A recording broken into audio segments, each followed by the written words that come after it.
दोस्तों, चंद्रयान-3 की चंद्रमा पे सेफ लैंडिंग क्या हो गई है, विपक्ष के पेट में जैसे हड़बड़ी मची है, उनको यह बात हजम ही नहीं हो रही है। जी हाँ दोस्तों, मैं इतनी बात दावे से क्यों बोल रहा हूँ, क्योंकि यह वीडियो आप पूरा देखिए, आपका भी खून खौल उठेगा। क्योंकि नेता लोग के ऐसे बेतुके बयान आ रहे हैं जिसको सुनने के बाद आप भी अपना माथा पकड़ लेंगे कि ये जानबूझकर ऐसे बोल रहे हैं या हकीकत में उनको ज्ञान नहीं है। जी हाँ, सबसे पहले हम बात करते हैं विपक्ष के सबसे बड़े नेता नीतीश कुमार की, जो अपने आप को प्रधानमंत्री का दावेदार समझते हैं, इंडिया अलायंस के सबसे सुप्रीमो माने जाते हैं। अब माने जाते हैं कि यह है या नहीं है, लेकिन वो अपने आप को जताते हैं और अपने आप को प्रधानमंत्री का दावेदार समझते भी हैं। जब एक पत्रकार महोदय ने उनसे पूछा कि सर, चंद्रयान-3 की सेफ लैंडिंग हो गई है, इसके विषय में आपका क्या कहना है? दोस्तों, उस समय नीतीश कुमार का ऐसा रिएक्शन था जिसको देखने के बाद आप भी सोच में पड़ जाएंगे कि ये हकीकत में है या जानबूझ के ऐसा ये कर रहे हैं। जब पत्रकार महोदय ने उनसे जब यह सवाल पूछा तो वो भौचक्के रह गए और वो बोल रहे हैं कि मुझे इसके विषय में कुछ मालूम ही नहीं। तभी उनके बगल में खड़े एक व्यक्ति ने उनको कान में बताया कि सर, चंद्रयान-3 की चंद्रमा पे सेफ लैंडिंग हो गई है। फिर भी वह इस बात को नकार कर आगे निकल गए कि उनके विषय में उनको कुछ जानकारी ही नहीं। सोचो, और ये अपने आप को प्रधानमंत्री का दावेदार समझते हैं।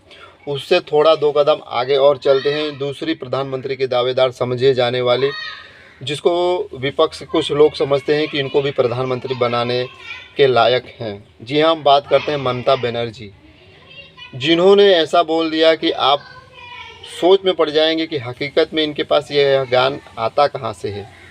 क्योंकि आजकल का मोबाइल का ज़माना है और कहीं ना कहीं से पब्लिक को कुछ ना कुछ तो ऐसा समाचार मिल ही जाता है कि देश में इस समय क्या माहौल और क्या चल रहा है।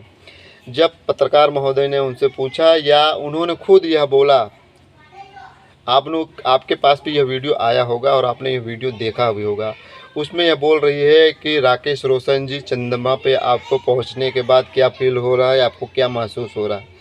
जी हाँ दोस्तों, जहां चंद्रयान-3 चंद्रमा पे गया है, वहां पर उसकी जगह उन्होंने राकेश रोशन को ही सीधा भेज दिया। सोचो, इस ऐसी बात सुनने के बाद आपका खून खोलेगा कि नहीं खोलेगा। जहां एक तरफ देश दुनिया के सभी लोग इसरो के वैज्ञानिक को बधाई दे रहे हैं, वहां पे ये लोग ऐसी बातें क्यों कर रहे हैं? हकीकत में ऐसा इनको ज्ञान ही नहीं है या जानबूझकर ये लोग बोल रहे हैं। वहीं बात करते हैं आरजेडी के प्रवक्ता शक्ति यादव की। वो तो जैसे पूरा माहौल ही बदल दिया। उन्होंने ऐसा बेतुका बयान दे दिया कि बधाई देते देते इतना ही बधाई दे दिया कि वो इसरो को भूल के सीधा नासा के पास ही पहुंच गए हैं। और उन्होंने बधाई देते देते हुए कह दिया कि नासा के सभी वैज्ञानिक को मेरा दिल से बधाई, इन्होंने जो यह काम किया है। अब सोचो, अब ये इसरो को वैज्ञानिक को जानबूझकर बधाई नहीं देना चाहता है या हकीकत में इनके पास यह ज्ञान ही नहीं है। इससे थोड़ा 2 कदम आगे चलते हैं और राजस्थान के मंत्री अशोक चांदा, उन्होंने तो ऐसा बेतुका बयान दे दिया है जिसको सुनने के बाद आपका माथा ही चकरा जाएगा कि हकीकत में इनके पास इतना ज्ञान आता कहाँ से है। जी हाँ दोस्तों, उन्होंने यह बोल दिया है कि चंद्रमा पे गए सभी यात्री को मेरा दिल से सलाम।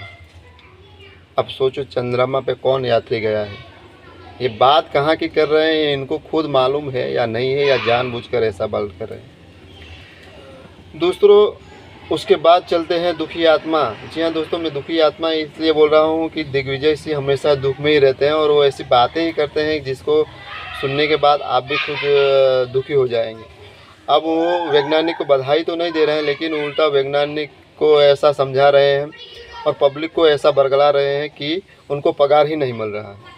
और वो सरकार को सजेशन दे रहे हैं कि इनका बकाया बाकी जो पगार है 17-18 महीना को वो दे दिया जाए।